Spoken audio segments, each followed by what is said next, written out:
नमस्कार मंडळी, कशा आहात तुम्ही सगळे? आय होप तुम्ही सगळे मजेतच असाल. तर आज एक नवीन माहिती घेऊन आलेली आहे मी. तर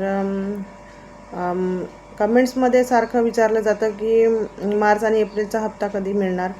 तर आता ती प्रोसेस सुरू झालेली आहे. तर लवकरच तुमच्या खात्यामध्ये ती जमा होणार आहे. पण एक सांगू इच्छितो की काही जिल्ह्यांमध्ये असं झालेलं आहे की फरवरीपासूनसुद्धा पैसे मिळालेले नाही. फरवरी, मार्च, एप्रिल म्हणजे दिव्यांग बांधवांना जरी 2,500 महिना मिळतो, तर 7,500 महिना 7,500 3 महिन्याचे झालेले आहेत.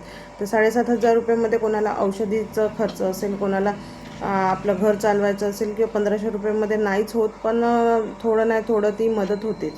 आता नागपूर जिल्ह्याची एक न्यूज अशी होती की नेत्रहीन जे दिव्यांग बांधव आहेत, त्यांनी म्हणजे 5-6 जिल्हे एकत्र येऊन त्यांनी नागपूरच्या मुख्य सचिवालयामध्ये जाऊन त्यांनी आपली व्यथा मांडली की 3 महिने झाले आम्हाला काही पैसे मिळालेले नाही आणि नेत्रहीन असल्यामुळे ते कुठं काही काम पण करू शकत नाही आणि थोडंफार जे काम करत असतील त्याच्यामधून तर त्यांचं कसं तरी पोट भरतच, पण बाकी औषधांचा खर्च, बाकी घरचा महागाई पण वाढलेली आहे. त्याच्यामुळे ह्या सगळ्या गोष्टी आहेत. तर त्यांनी आपली व्यथा मांडली. तर तहसीलदारांकडे गेलं तर तहसीलदार म्हणतात कलेक्टर साहेबांकडे जा, कलेक्टर साहेब म्हणतात आमच्याकडून काय होणार नाही, तुम्ही मंत्रालयात जा. तर मग मंत्रालयात शक्य आहे का त्यांना मंत्रालयात जाण्यासाठी? तर बघू शकता तुम्ही, असं पुष्कळशा व्यथा आहेत दिव्यांग बांधवांच्या. 3 महिने झालेले आहेत, त्यांना पैसे मिळालेले नाही. तर मग 5-6 जिल्ह्यातले जे नेत्रहीन बांधव आहेत तर ते एकत्र आले आणि त्यांनी ते व्यथा मांडली आपली मुख्य सचिवालय कार्यालयामध्ये.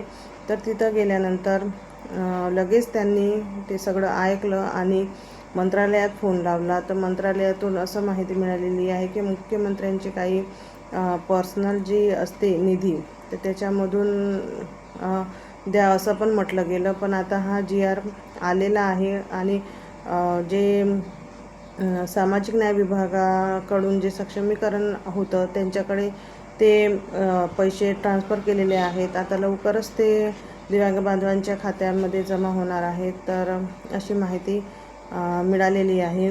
तर बघू आता किती दिवसामध्ये ते जमा होतात आणि किती दिवसामध्ये ते प्रोसिजर होते. कारण जवळपास आता तुमचे 9-10 तारीख आलेलीच आहे.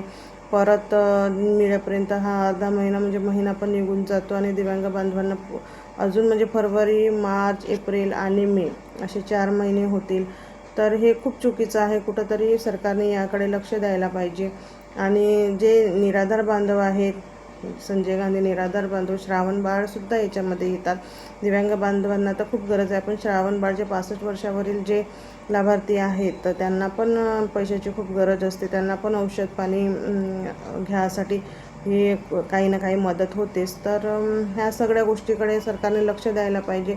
सगळीकडे हयातीचं प्रमाणपत्र दिल्यानंतरसुद्धा ऑनलाईन करायला लावतात. ऑनलाईन केलं की इथं KYC करा, तिथं KYC करा, ह्या सगळ्या गोष्टी सुरू झालेल्या आहेत. दिव्यांग बांधवांसाठी महत्त्वाचं म्हणजे UID कार्ड आणि आधार कार्डचं नाव सेम पाहिजे.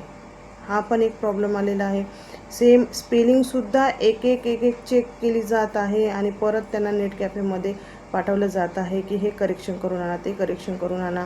तुमचं नाव बरोबर पाहिजे, तुमची जन्मतारीख बरोबर पाहिजे, तुमचा मोबाईल नंबरसुद्धा बरोबर पाहिजे. तर ह्या सगळ्या गोष्टी मॅच झाल्या पाहिजेत. तर हे ऑनलाईन आणि तुम्ही स्वतः नेट कॅफेमध्ये न पाठवता तहसील कार्यालयामध्ये लाभार्थी येतात. तहसील कार्यालयामध्ये एक ऑपरेटर नियुक्त करून त्यांचं ते तिथल्या तिथं होत असेल तर तिथल्या तिथं करून द्यायचं ना. मग हे असे फेऱ्या मारण्यापेक्षा तुम्ही जे ऑनलाईन काही गव्हर्नमेंटकडूनच ही अपेक्षा आहे की तुम्ही ऑनलाईन पद्धतीने ह्या सगळ्या गोष्टी करायला लावतात. पण याच्या मागे तुम्ही लाभार्थ्यांना किती चक्रा माराव्या लावतात. एकच लाभार्थी 10 वेळा तुमच्या तहसील कार्यालयामध्ये येतो.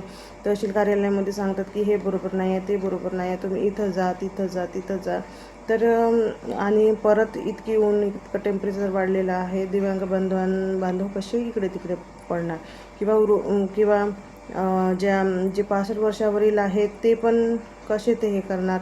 उन्हातानाची वेळ आहे, बाहेर पडता येत नाही, तरी पण आपले पैसे बंद नाही झाले पाहिजे त्याच्यासाठी पण येतात, रांगेमध्ये उभे राहतात. 3-3, 4-4 तास नंबर नाही लागत, तरी पण मग त्यांना काय सांगितलं जाते की नाही, हा तुमचं चुकलेलं आहे, तुमची KYC नाही झालेली आहे, असं नाही झालेलं आहे, तसं नाही झालेलं आहे. ह्या सगळ्या गोष्टींमुळे दिव्यांग बांधव कुठंतरी खचलेले आहेत आता, आणि ते पण वाट बघू बघू थकून गेले, पण सरकारला काही जाग येईना.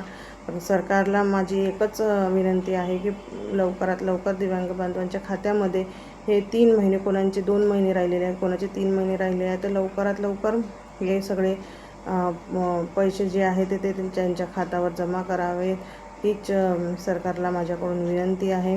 आणि लवकरात लवकर त्यांना या पैशाचा लाभ देण्यात यावा. तसे संजय गांधी निराधार योजना आहे, तर त्याच्यामध्ये पण लाभार्थी मोडतात, तर काही लाभार्थी त्याच्यामध्ये पण आहेत, तर त्यांच्यासाठी पण मे महिन्याचा GR काढून लवकरात लवकर त्यांच्यासाठी पण निधी ही मंजूर करण्यात यावी, आणि त्यांच्या खात्यावर पण मे महिन्याचं, एप्रिल महिन्याचं जे काही उरलेलं आहे तर ते पैसे त्यांच्या खात्यावर पण जमा करण्यात यावे, हीच माझी सरकारला विनंती आहे.